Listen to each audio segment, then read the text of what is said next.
How much of our life is actually determined by our genes? Are all genes expressed? And if not, then what determines which genes are expressed and which ones aren't? So-called promoters are like on switches of genes, and these promoters are then turned on by so-called transcription factors, when these transcription factors actually bind to that promoter. And there are also others that inactivate genes. Okay, and what is it now that regulates transcription factors? And the answer to that question would be the environment. If you have a study with identical twins which share 100% of their genes, if one of them has schizophrenia, if the other twin then doesn't have schizophrenia, then you already will know that it's not only our genes themselves that determine what happens in our life. So if this doesn't happen in 100% of the cases, then it is not the genes themselves that influence our lives.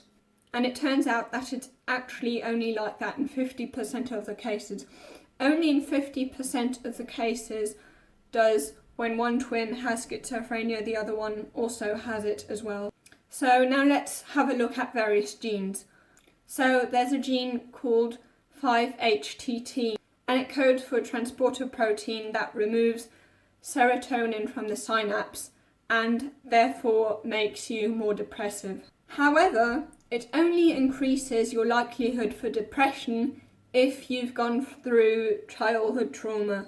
And there's one variant of these FADS2 genes, but only in children who are breastfed. And then in another study, they followed a large cohort of children from birth to age 26 and looked at their upbringing, their genes, and their adult behaviour. And an MAOA variant that makes you more prone to antisocial behaviour only led to antisocial behaviour if these people had a history of severe childhood trauma. And then there's another gene variant, 7R variant, which makes you less generous, but only if you have an insecure attachment to your parents. However, if you have a secure attachment to your parents, this very, very same gene will have the entire opposite effect and actually make you more generous. And also the 7R variant also makes you worse at gratification postponement, but only in people who were brought up in poor families. And then another variant, COM2 variant, causes anger traits, but then again, only when they experience sexual abuse in their childhood. And then there's a particular oxytocin receptor gene variant that predicts less sensitive mothering, but then again, only if you had a lot of adversity in your childhood. And another variant that also leads to aggression only leads to aggression if you've been drinking a lot.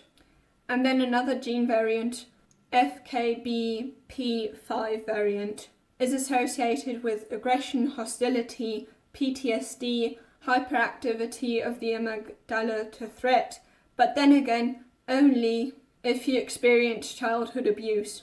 So now you know that it's not genes alone, not genes in of themselves, that actually influence your life, but that it's only those genes that are expressed due to the environment in which you were brought up in that have an influence on your life. So only if you have a certain gene that makes you prone to something and you are brought up in an environment that supports this behaviour, only then does this gene then influence your behaviour. Now, most examples that I've showed you here are about how childhood trauma affect which genes are expressed or not, which of course isn't really that helpful because we can't really influence how we are treated as children much. But what it does show us is how, for the parents out there, how important parenting actually is.